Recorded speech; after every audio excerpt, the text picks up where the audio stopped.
Bhojpuri संगनी channel में आप सबके हार्दिक स्वागत बा। राम लखन दोनों बन के चले ले हो, बन बीचे खेलत शिकार, बन बीचे खेलत शिकार। राम लखन दोनों बन के चले ले हो, बन बीचे खेलत शिकार, बन बीचे खेलत शिकार। खेलत खेलत भैले ठीक दोपहरिया हो, लग गईले मधुर पियास, लग गईले मधुर पियास। आवा चली भैया हो, ओही हेरिया बनवा जहाँ गईली भौजी हमार, जहाँ गईली भौजी हमार।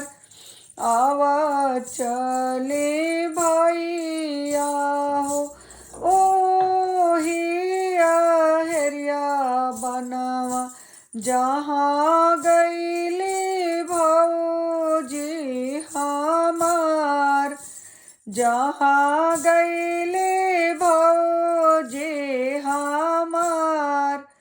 ओही रे बनवा में दुई दुई बालकवा हो, वीरा धनुष लिहले हाथ, वीरा धनुष लिहले हाथ। जारी झूरी लक्ष्मण जी जांगे बैठवले हो, पूछे ले बाबैया जी के नाम, पूछे ले बाबैया जी के नाम। बाबा हमारा अयोध्या के राजा हो, चाचा लखन धनवान, चाचा लखन धनवान। बाबा हमारा अयोध्या के राजा हो, चाचा लखन धनवान, चाचा लखन धनवान। अपनी ही बाप के ना मोना जनली, सीता जी लागत माई हमार, सीता जी लागत माई हमार।